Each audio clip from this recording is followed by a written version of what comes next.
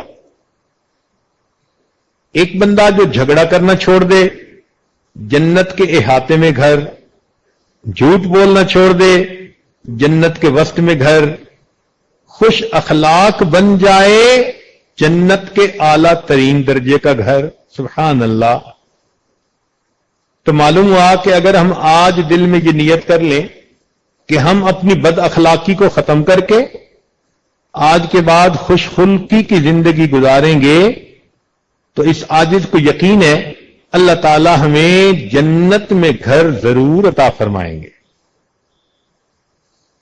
حدیث قدسی میں آیا ہے، بے شک یہ وہ دین ہے جس کو میں نے اپنے لیے پسند کیا، اور سخاوت اور حسن خلق کے سوا اور کوئی چیز اس کے لیے سزاوار نہیں، سجتی نہیں۔ بس جب تک تم اس دین پر قائم ہو، ان دونوں اوصاف سے اس دین کا اکرام کرو۔ اس کو طبرانی نے روایت کیا۔ ایک اور حدیث مبارکہ عجیب مضمون ہے۔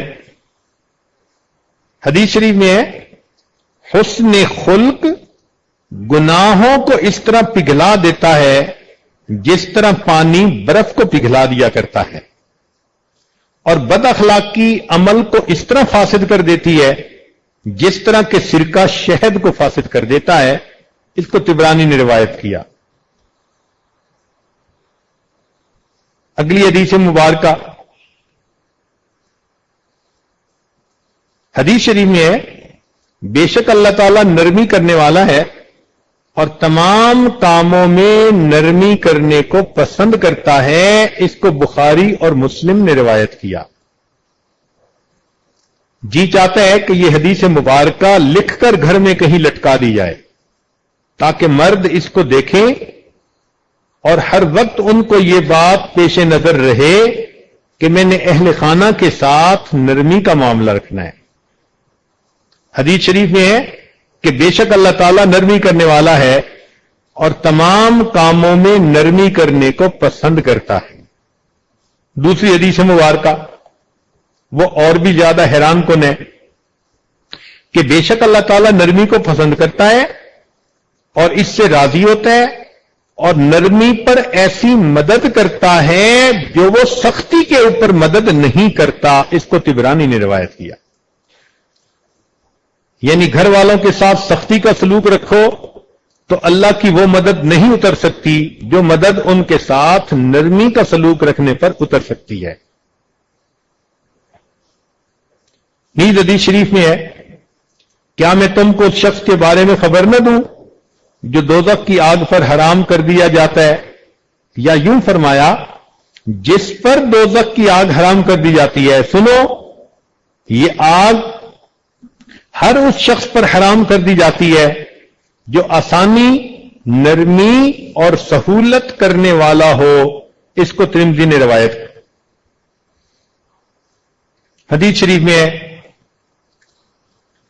ڈھیل دینا اللہ کی طرف سے ہے اور جلدی کرنا شیطان کی طرف سے، اور اللہ تعالیٰ سے زیادہ عذر قبول کرنے والا کوئی نہیں، اور اللہ تعالیٰ کے نزدیک حلم بردباری سے زیادہ پسندیدہ چیز کوئی نہیں۔ اس کو ابو یعلا نے روایت کیا۔ نیز حدیث شریف میں ہے کہ بے شک بندہ حلم یعنی بردباری کے ذریعے روزہ رکھنے والے، رات کو تہجد پڑھنے والے بندے کا درجہ پا لیتا ہے۔ اس کو ابن حبان نے روایت کیا۔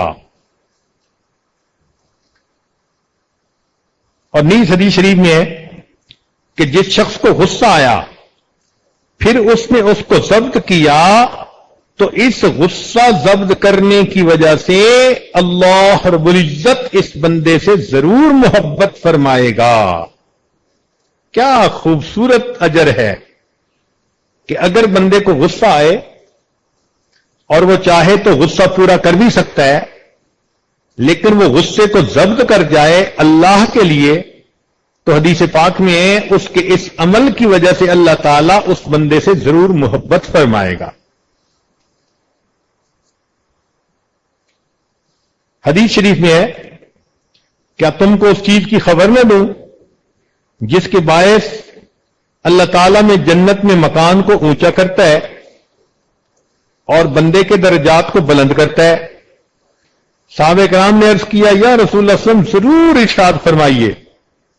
آپ نے فرمایا، وہ یہ ہے کہ جو شخص تجھ سے جہالت کا برتاؤ کرے تو اس سے بردباری کر، جو شخص تجھ پر ظلم کرے تو اس کو معاف کر، جو شخص تجھ کو محروم کرے تو اسے عطا کر، اور جو تجھ سے قطع تعلق کرے تو اسے میل جول کرے۔ اس کو طبرانی نے روایت کیا۔ نیز حدیث شریف میں ہے، کسی کو پچھاڑ دینے سے طاقتور نہیں ہوتا، در حقیقت طاقتور وہ ہے جو غصے کے وقت اپنے آپ کو قابو میں رکھے۔ اس کو بخاری و مسلم نے روایت کیا۔ حدیث شریف میں ہے کہ بے شک یہ بھی ایک قسم کا صدقہ ہے کہ تو کشادہ روئی کے ساتھ لوگوں کو سلام کرے، یعنی عورتیں اگر عورتوں سے ملیں تو کھلے چہرے کے ساتھ، مسکراتے چہرے کے ساتھ ان کو سلام کریں، تو اس سلام کرنے پر ان کو صدقہ کرنے کا ثواب ملے گا۔ اس کو ابھی دنیا نے روایت کیا۔ حدیث شریف میں ہے کہ مسلمان بھائی کے سامنے تیرا تبسم کرنا تیرے لیے نیکی ہے، یعنی مرد کے لیے مرد کے سامنے تبسم کرنا، اور عورت کے لیے مسلمان عورت کے سامنے تبسم کرنا، اور تیرا امر بالمعروف نہی عن المنکر کرنا بھی صدقہ ہے، اور راستہ بھٹکنے کی جگہ میں تیرا کسی کو راستہ بتانا بھی تیرے لیے صدقہ ہے، اور تیرا راستہ سے پتھر، کانٹا یا ہڈی دور کرنا بھی تیرے لیے صدقہ ہے، اور اپنے ڈول میں سے اپنے بھائی کے ڈول میں پانی ڈال دینا بھی تیرے لیے صدقہ ہے۔ اس کو ترمذی نے روایت کیا۔ حدیث شریف میں ہے، بے شک جنت میں ایک ایسا بالا خانہ ہوگا جس کے باہر کا حصہ اس کے اندر سے اور اندر کا حصہ اس کے باہر سے شفاف ہونے کی وجہ سے نظر آئے گا۔ تو ابو مالک اشعری نے عرض کیا، یا رسول اللہ صلی اللہ علیہ وسلم، وہ بالا خانہ کس کے لیے ہوگا؟ آپ نے فرمایا، اس شخص کے لیے ہوگا جس نے اچھا کلام کیا، لوگوں کو کھانا کھلایا، اور رات کو جب لوگ سو رہے ہوں وہ تہجد کے لیے کھڑا ہوا۔ اس کو طبرانی اور حاکم نے روایت کیا۔ چنانچہ یہ اتنی احادیث جو سنائی گئیں، یہ اس بات کی دلیل ہے کہ اگر انسان خوش خلقی کو اپنا لے، اچھے اخلاق کی زندگی گزارے، ہر ایک کے ساتھ اللہ کی رضا کے لیے اچھا سلوک کرے، تو اس شخص کو اللہ تعالیٰ جنت میں بلند مقام عطا فرماتے ہیں۔ رمضان مبارک کا مہینہ ہے، اپنی زندگیوں کو بدل لیجئے، آج دلوں میں عہد کیجئے، جھوٹ چھوڑ دیں گی، بے پردگی ختم کر دیں گی، اللہ کے بندوں کو دل آزاری اس کو ختم کر دیں گی، نعمتوں کی ناقدری نہیں کریں گی، جھگڑا نہیں کریں گی، اللہ کے بندوں کے لیے راحت جان بن کر رہیں گی۔ اگر آج آپ نے یہ عہد کر لیا اور زندگی کو ایسا مولڈ کر لیا تو سمجھ لیجئے کہ آپ کے لیے جنت کے بلند درجے میں گھر بنا دیا گیا۔ اللہ تعالیٰ میں جہنم سے محفوظ فرمائے، پسندیدہ جگہ جنت عطا فرمائے۔ وآخر دعوانا ان الحمد للہ رب العالمین۔